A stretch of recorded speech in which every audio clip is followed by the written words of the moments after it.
Y'all, we are back with our friend the Thought Electrician, and we are checking out America's freedom fighter, Lewis Millet. Fix bayonets. Quote here. That's interesting. Fix bayonets. Nothing good ever follows that statement. Ever. I know nothing about that. If you hear fix bayonets, that means shit's about to get really real and up close. All right. You essentially have to make yourself a spear with your weapon. Damn the torpedoes? Pretty much. It's a code red right there. You say fix bayonets, shit's about to get real close. Yeah, it's not a bring me my red shirt. It's a bring me my brown pants. 100% brown pants moment. This is all of the Mondays you've ever experienced. Fix bayonets. We're about to get dirty right here. All right. I can't wait. Let's see this. All right. 3, 2, 1. I told myself this week I was just going to do a nice 3 to 5 minute video on the Battle of Bayonet Hill. Quick, easy, super short. It was going to be great. And then I Googled the guy that was in command during the Battle of Bayonet Hill, and everything just spiraled out of control from there, and it is now his video. Nice. Today we're talking about the man that the U.S. government had to order to quit leading bayonet charges against the enemy during the Korean War. Ladies and gentlemen, Colonel Lewis Lee Millet. And let me tell you something, this is the first picture that pops up when you Google him, and it's exactly why everything spiraled out of control. Because first of all, I mean, let's just call out the elephant in the room. That is the most immaculate face foliage I've ever seen in my entire life. I mean, look at that womb broom. It's perfect. And then you look down a little and you're like, oh, hey, he's got 2 bayonets because he fought on Bayonet Hill. That's really cool. And then you look over and you're like, oh wow, younger him was awesome too, with dual pineapple grenades on his shoulders. And then it dawns on you, oh shit, this guy's wearing the Medal of Honor around his neck, and it's like the 4th thing I noticed. Okay, do you have any idea how bad? Oh my God, this is oh man. Come on, womb broom. Womb broom. Face foliage. I love that. Okay, I'm here. But it's so true. Like, you don't see that Medal of the Medal of Honor. Like, you don't see that first. Right, that's the 4th thing you see. Which is crazy. Dude brought bayonets to a photo shoot. I love that. Wow. Badass you have to be wearing the Medal of Honor and it be the 4th thing that I noticed? Don't worry, I'm going to tell you right after this ad. This video is brought to you by Zydax. Custom gaming PCs are all built right here in America with American tech support. It's what I use to do all my research and make these videos and all the copious amounts of scripture I read. Link in description. Moving on. Our story begins December 15th, 1920. I may leave that part in. The copious amounts of scripture I read. You sure? Scripture. Oh, well done. All right. Well done. Okay, yeah. Oh man. All right. There we go. Scripture I read. Link in description. Moving on. Our story begins December 15th, 1920, when a baby would be born, presumably with a mustache, by the name of Lewis Millet. He would spend his childhood growing up in Mechanic Falls, Maine, where his family would hunt and grow their own food just to survive the Great Depression. So naturally, this kid's gonna grow up to be a pretty tough guy. Fast forward to 1938, he gets done with school and he wants to carry on his family's military legacy, but here's the thing, it's 1938. World War II is not gonna kick off until 1939 when Germany invades Poland, and even then, America's not gonna get involved until after Pearl Harbor at the very, very end of 1941. So since the US military didn't have a whole lot going on at this point in time and no real big prospects on the horizon that we knew about yet, he decided he was just going to join the Maine Army National Guard, get trained up, and be ready in case his country did need him. So he heads out for training, goes through basic, gets that done. Now it's time to figure out what his actual job's going to be so he can head off to specialty training. But at this point in time, you didn't get to pick. But I mean, let's be real. He's an 18-year-old kid. He's rough. He's tough. He grew up during the Great Depression. Obviously, they're just going to throw him into infantry or like combat engineer, artillery, some type of combat MOS, right? Wrong. So the Army looks at his transcript from high school and they're like, hey, you took keyboarding in high school. That's awesome. We need a bunch of male clerks in the Army, and typically we have to teach them from scratch because none of the young boys take keyboarding in high school because at this point in time it's seen as like a female-related job task because it's the 1930s and like 99.9% of all secretaries are female, and those are really the only people that need to know how to type. So you already have this skill set. That's perfect. we're just going to make you a clerk. And now Millet's pissed off because he has zero interest in being a clerk. He's never had an interest in keyboarding. The only reason he took that class in high school is because that's where all the future hot secretaries were, and that mustache isn't going to sit on itself, now is it? So obviously Millet gets...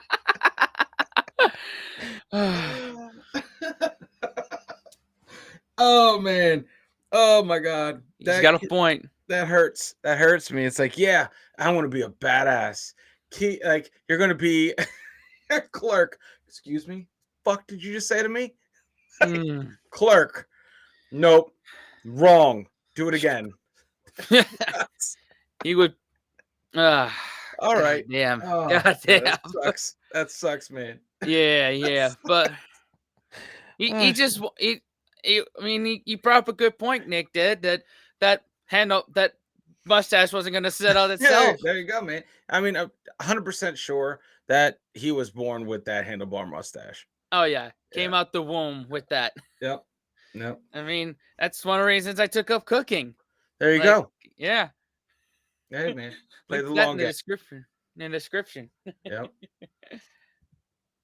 where all the future hot secretaries were, and that mustache isn't going to sit on itself, now is it? So obviously Millet gets told, hey, the army doesn't really care what you want, you're going to clerk school anyways, so he goes, knocks it out because, well, he already knows how to type, it's not that big of a deal. Gets back home, it's now 1939. All the news starts coming out that Germany has invaded Poland, Jewish people are fleeing Germany due to increasing mistreatment, and he sees that war is coming on the horizon. And he absolutely does not want to be stuck being a clerk in World War II, so he decides that he's going to ditch the National Guard and he's going to join the full-time Army Air Corps, which at this point in time is the equivalent of the Air Force. So he pretty much immediately gets turned around and heads right back to training. Thankfully, he's already done basic training, so now he just goes straight to gunnery school. He gets done with that, it's now 1940, and he is chomping at the bit to get involved with this war. And Millet's absolutely the odd man out with this, because Pearl Harbor hasn't happened yet, and the vast majority of America wants absolutely nothing to do with another European war after World War I. Millet doesn't just want to get involved because he's some crazy warmonger that thinks it's going to be fun. He actually truly believes that fighting in World War II is the right thing to do. I mentioned that his family had a proud military history, and it goes all the way back. His ancestors came over to America as indentured servants, where they basically worked as slaves for 7 years to pay off the debt for their voyage to the New World so that they could have their freedoms. And ever since then, every man in Millet's family has fought to preserve those freedoms. His family fought in the American Revolutionary War. Both of his great-grandfathers fought for the North in the Civil War, and now he deems it as his turn. So you see, he didn't just join the military because he wanted to fight for America. He wanted to fight for what America actually stood for. He's basically the American equivalent of William Wallace. They'll never take our freedom! So in So proud military heritage is like, it's my turn. And, I guess he saw the writing on the wall when it came to another European war. Hey man, he was training for it. And that's the hardest thing, man, is you train and you train and you train and you never get to use your training, and it just eats at you. Yeah. So yeah, man, he's got to get unleashed upon the enemy. Yeah. It's like going to college for biology and you never get to use it. And now you're like an accountant or something. Yep. Pretty much, man. Yeah. 1940, when the president at the time, FDR, came out in a speech and basically said, hey, America's not actually going to fight in World War II. We're just going to send over a bunch of guns and bullets and they can fight it themselves. The people of Europe who are defending themselves do not ask us to do their fighting. They ask us for the implements of war, the planes, the tanks, the guns, the traitors, which will enable them to fight for their liberty and our security. At this point, Millet's like, fuck it, if America's not gonna fight, I am. He abandons his post, hitchhikes to Canada, and joins the Canadian Army. He then proceeds to go into training for a third time to become an artilleryman in the Canadian Army, gets done with that, shipped over to Britain, just in time to partake in the Blitz, which if you don't know is when Germany began launching air raids against Great Britain, and Millet was there the entire time performing anti-aircraft operations to help defend Great Britain. Fast forward December 8th, 1941, the attack on Pearl Harbor happens. The next day, December 9th, FDR declares war on Japan, and 2 days after that, December 11th,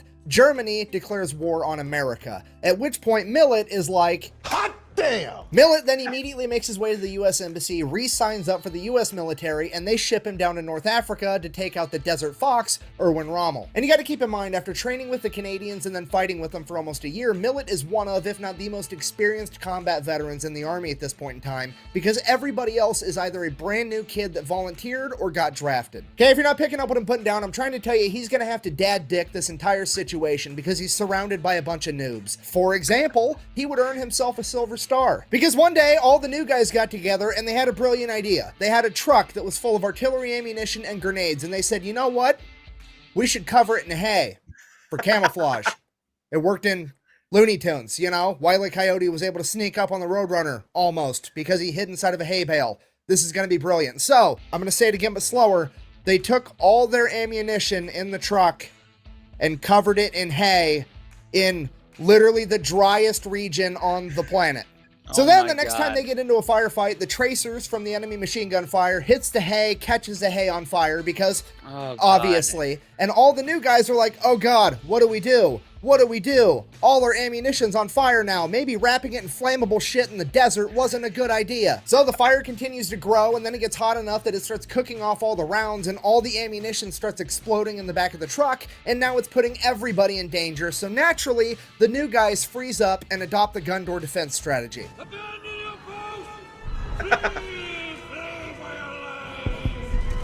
So then Sergeant Millet at this point is just watching this utter chaos unfold like, goddamn kids. So he gets up, he runs over to the truck, jumps inside, starts it, floors it. He just takes off towards the enemy. All the ammunition in the back is exploding behind him. This is complete chaos. He gets up to speed, opens the door, and bails out and just lets the truck go towards the enemy, and the entire thing ends up blowing up. Millet then crawls his way back in the middle of this firefight, gets back to his men, and they continue to fight because he has effectively saved himself and a bunch of other people. You know, typical big beard behavior.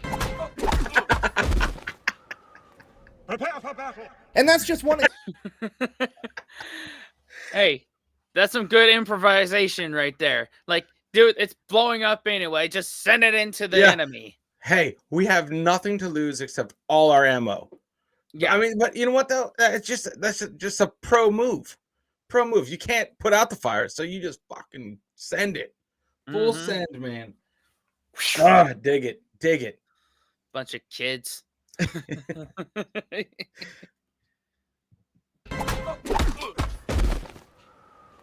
Prepare for battle. And that's just one example. He also earned a Bronze Star when his convoy got attacked by a Messerschmitt that dropped down to do a strafing run and shoot everybody with machine guns, and everybody ran away, per usual, and he has to run over. He jumps on the anti-aircraft gun on the back of a half-track, and he ends up shooting down a German Messerschmitt, which is an unbelievable thing to pull off. He then continues to fight all the way through the rest of North Africa, pushing the enemy out of the entire continent, and now it's time for him to go fight in Italy. He participates in 4 amphibious landings at the Battle of Anzio and Salerno. Then, after 6 months of fighting in Italy and 6 months of fighting all the way through North Africa, his paperwork finally catches up to him, and the big army's like, hey, you deserted your post like 2.5 years ago. You're fired. Yeah, full court-martial, completely kicked him out of the army. Then, without leaving the office when this paperwork got signed, he's like, hear me out. Can I join the army now? And they're like, yes, you can. And since you have so much experience, you're going to be an officer. Here's your commission. You're now a lieutenant. So now Millet's kind of...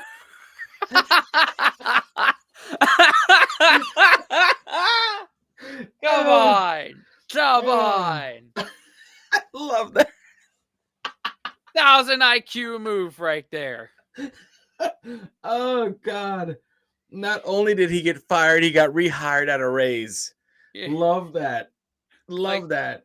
Like, he knew that strategy before it was implemented with Gen Z in the 2020s. Yeah, I absolutely love that, dude. He's just like, man, I got to go all. So he's participated in all this stuff.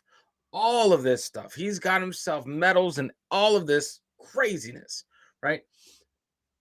And he has to come back to the US to get fired. Okay, cool.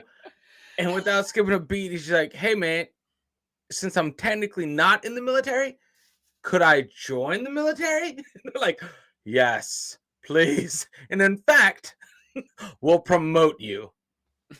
Oh, that is genius. Golly. That's awesome. Be like, have you seen the show Suits? No. It would be like what's the guy's name who was never was a lawyer, but like worked for the law firm, and like if they found out he was not part of the bar association, fired him, and then the guy was like, hear me out, can I just become part of the bar association? And they'd be like, yes, and not only that, we'll promote you to executive partner. Yeah, pretty much like that. That's a million IQ move right there. Genius. Because they're not going to say no.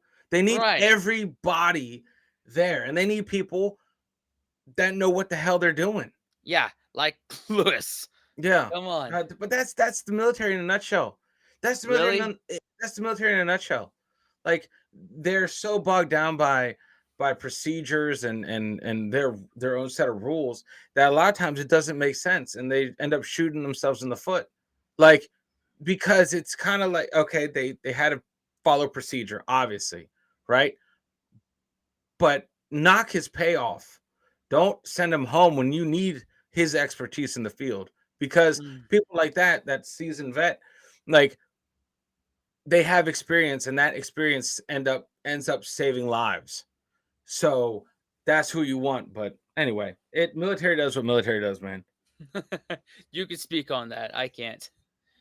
Kind of pumped. This whole thing was just a bunch of bureaucratic paperwork BS. Andy got a promotion out of the deal. We're good to go. Everything's awesome. Then the army, sensing happiness somewhere, decided that they had to destroy it. They jump in and they're like, hey, we're going to take all of your leave. You're not allowed to have leave ever again. We're taking all of it away. To which Millet kind of responded, I really don't care. Go ahead. The only time I've taken leave is when I left my post, joined the Canadian Army so I could get to this war sooner. I'm exactly where I want to be. Take all the leave. I do not care. To which the Army's like, we're going to fine you $52. And when you adjust for inflation, $52 back then is like $1,000 by today's standards. Like, it's not an insignificant amount of money. So Millet is obviously pretty thoroughly annoyed, because he's not only now risking his life to do the right thing, he's actually incurring financial penalties. But ultimately, he realizes he's not here for money, so he just goes back to work and continues fighting. He ends up spending the rest of the war fighting in Italy. After Germany surrenders, he makes his way back home, rejoins the National Guard, and then he attempts to go to college. So he gets 3 years into a 4-year degree. He's almost done with college, and then June 25th, 1950, North Korea wakes up one morning and chooses violence. They decide they're going to invade South Korea, kicking off the Korean War. Now, to be fair, most people in this situation, a veteran of the Canadian Army as well as the United States Army, and highly decorated, you would assume would probably want to finish up that 4-year degree before they go into combat again, if they wanted to go into combat at all. But not Lewis Millet. Now, this is America's William Wallace. All he had to hear is that a bunch of communists were attacking a free democratic nation,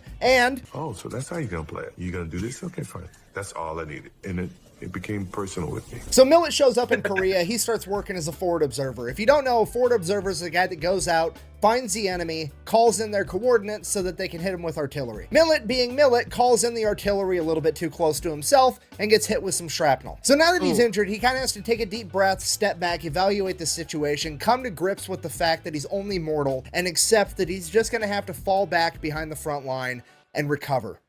I'm just kidding. He demands that the Army give him an airplane and a pilot so that he can hop in this plane injured and call in artillery fire on the enemy from a fucking crop duster. And then, oh my God, he just cannot rest. He's man. When they say ain't no rest for the wicked, Lewis Millet is the wicked. Yeah, man. He's a different breed, man. They don't make him like that anymore, dude. Hell no. Damn, he got hit in the leg with shrapnel. He's like, okay, now that I can't walk, I need a plane. Yeah. And you give him a damn plane. Granted, not even a plane, a crop duster. Yeah. Crop duster. I thought that was me after Taco Bell. 100%. Right? Oh, man. Then, because that wasn't gangster enough, December 5th, 1950, a P-51 Mustang goes down behind enemy lines in North Korea. So, naturally, Millet and his pilot get up in the air, they're gonna go find him. And somehow, they manage to pull it off. They land on the ground next to the plane, they pick up the pilot. The only problem, this crop duster only seats 2 people. So Millet, still injured by the way, is like, don't worry about it, go ahead, take my seat, the plane's gonna go faster without my Titanic-sized balls weighing it down anyways. I'll just hang out here, evade capture from the enemy that's for sure looking for the downed P-51 Mustang by now, and then you guys can just come back and pick me up whenever. Yep. So that's what happened. They take the other pilot back. Millet evades capture all night long. The pilot picks him back up the next morning, and then he makes his way back, has a full recovery, and then by February 1951, he's ready to get back doing real dangerous stuff again, you know, combat. So they give him a promotion to captain, and then give him his own platoon of infantry that he's going to lead into battle. Shortly after taking over this platoon, he intercepts enemy correspondence that says that the Americans are afraid of bayonets and close quarters combat, which is the funniest communist propaganda on the planet, because you know all these Chinese and North Korean communists were sitting around like, man, how come these Americans have so many bullets? It's like they never run out like we do all the time. And the communist leadership's like, it's because the Americans are afraid to fix bayonets and fight you guys close quarters like men. That's why they just keep shooting you. It's definitely not because capitalism's better and it can provide them with enough ammunition to actually win a fight. That's definitely not it. Okay, and at this point in the story, you absolutely have to remember that Millet trained with and was in the Canadian Army in the very early days of World War II. And at that point in time, everybody just assumed that World War II was going to be reminiscent of World War I, a bunch of trench warfare, meaning that Millet probably trained in how to conduct trench warfare with the Canadians. And if you don't know, the Canadians were absolutely terrifying in World War I. They were absolute savages in close quarters trench warfare. These guys wrote the book on how to not only be good at it, but play dirty the entire time. They were known for taking cans of food, throwing it into the enemy trench, and then when they heard all the enemies run up to pick up the food, they would throw grenades in right after it, okay? Don't let the good manners and the accent and the maple syrup fool you. The entire first rough draft of the Geneva Convention is pretty much just a laundry list of shit the Canadians did during World War I. And that... Wow. Mad respect to Canada. Hey, for that man. One. Hey, there you go. So you have this dude that trained with the best. Yeah. Oh, God. I mean, his origin story is just... Did he just go Super Saiyan, and after that, did he just start glowing? Like, what happens? How do you level up from where he is now? That's nuts. I don't know, man. I don't know.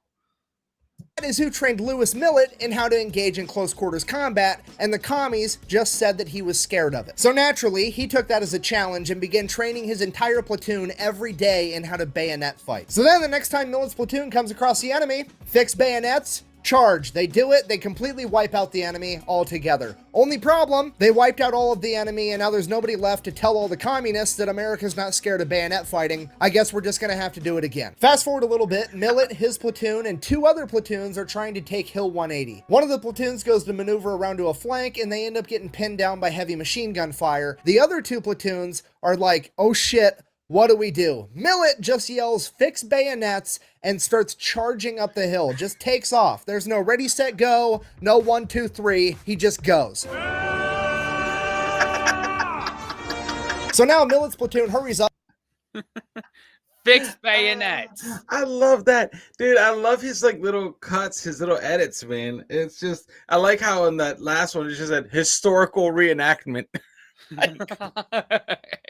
That's so epic. Because that, in my mind, that's exactly what he's doing. Yeah. He's like, hey, basically, pretty much do you want to live forever?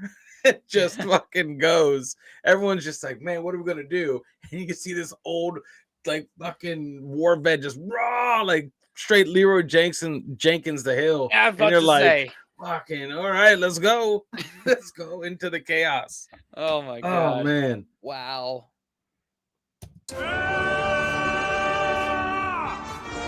So now Millet's platoon hurries up, fumbles around, gets their bayonets on, and they take off too, no questions asked. He's been training them this entire time. They've been around him enough to know this man's the main character, and they're ready to follow him to hell and back. So they start running after him. That other platoon is standing there like, oh shit, what do we do? Was that the mustache guy that already led a bayonet charge last month? I guess. So they take off as well. Millet at this point is running up this big ass hill and he's like 60 yards ahead of his guys, and the grenades just start coming from the top of this hill, and he's dodging these grenades one at a time. He dodges one, he dodges two, he dodges three, and then his men behind him start trying to throw grenades up the hill, and they throw them way past him, but they start rolling down the hill towards him. So now he's dodging grenades from behind him and from in front of him. Eventually, like the 9th one ends up getting a lucky shot, hits him in the shins with some shrapnel, but kind of busy, I'll worry about that later. He continues to charge up the hill. Him and his men end up pushing back 300 communists off this hill and forcing them to retreat, completely fracturing their line. When the smoke settles, there's over 100 dead communists, 30 of them by bayonet. Now at this point, Millet needs to get medevaced, but he's got a couple things he has to do first. Hold up. Wow. That's crazy. Out of 130 have died by bayonet. That's insane. They got busy. God. That's nuts. Oh my God. Helps when you had Lewis Millet training you, right? That's absolutely crazy. Oh man. Them by bayonet. Now at this point, Millet needs to get medevaced, but he's got a couple things he has to do first. He's A, got to make sure that his men are squared away. He's not leaving until he makes sure of that. And then B, he's got to go over to what used to be the enemy commander and leave a bayonet in his chest with a letter that says compliments of Easy Company. So Millet gets medevaced, goes back, takes about a month off, gets fixed up, heads back to his company, and then first chance he gets, he leads another bayonet charge, at which point the US government steps in and is like, dude, stop. Okay, we're already naming Hill 180 Bayonet Hill. We're giving you the Medal of Honor. We can't have you getting killed in one of these bayonet charges. You're no longer allowed to launch bayonet charges. That's it. No more. You're done. Fast forward to July 1951. He gets awarded the Medal of Honor by President Truman for the Battle of Bayonet Hill. He also gets awarded the Distinguished Service Cross for the other 2 bayonet charges that he led. Obviously, I'm paraphrasing a little here, but when he received the Medal of Honor, he basically said, this medal doesn't just belong to me, it belongs to all of my men as well, because without the other 100 men that had my back, I would have just been some crazy guy running up a hill to my death. All right, so just to recap, he served in 2 armies, he fought in 2 wars. He has the Medal of Honor, the Distinguished Service Cross, the Silver Star, and the Bronze Star. It's probably time to retire, right? Wrong. He immediately transfers to the 101st Airborne, gets jump qualified, becomes a paratrooper. That wasn't hard enough, so he goes to Ranger School, like the hardest military school at this point in time, passes it, absolutely no problem. So then he decides, hey, we got these helicopter things now and they can hover. I'm going to go ahead and try rappelling out of one. Becomes the first man to ever rappel out of a hovering helicopter, officially becoming the godfather of air assault. Then Vietnam kicks off and we really have no idea what he did because he was an advisor for the CIA, meaning he was mostly doing a bunch of extracurricular gangster shit that none of us are allowed to know about. After Vietnam, he would finally retire after 35 years in service, having earned the Medal of Honor, the Distinguished Service Cross, 2 Legions of Merit, the Silver Star, 3 Bronze Stars, 4 Purple Hearts, and 3 Air Medals. He would then go on to live happily ever after with his wife until passing away in 2009 at the age of 88. In conclusion, Colonel Lewis Millet didn't just fight for America, he fought for what America stood for, and he was willing to stand for it even when America wasn't. And that is absolutely why this week's video has been about Colonel Lewis Millet and not just the Battle of Bayonet Hill. Thank you for watching. Best way to support the video is go buy some merch over at thefatelectrician.com. Whack bang, out. And my records catch up and they court-martial me for desertion, found me guilty, and they fined me $52 fine and made me a second lieutenant. The minute Lewis Millet turned 18 years old, 1938, he would join the Maine National Guard. Jesus Christ. Maine National Guard. National Menards. Fuck. I've never met a bad soldier in combat. I'm alive today because I had them damn good men. Huh? I get emotional about it. We're in a free country. And why are we? Because a lot of people, black, white, yellow, gave their lives so that you and I can live free. Huh? Simple as that. No, man. That was awesome, man. We salute you, Colonel Lewis Millet. R.I.P. Yes. Ah, man, that last part got me. Oh, man. Dude, it's crazy that we don't know a lot of this shit, and it should be taught everywhere because for some reason or another, and I think this is going to be a common theme of what I always say at the end of these videos, it's kind of like, you need to talk about this shit. Oh yeah. Because not only is it not, it's inspiring, it teaches a lot of military history, but not only that, it just teaches a lot about, let's say, patriotism. I would say, hey, look, this is a badass. Why did he do it? These are stories that need to be covered. And I absolutely love what Nick's doing, man, like with these stories. Nick, thank you so much for putting these videos together. They're really great to check out. It's impossible not to binge them. Jeez. Right. That's why we're doing 2 a week. That way we could scratch that itch. 100%. Oh, man.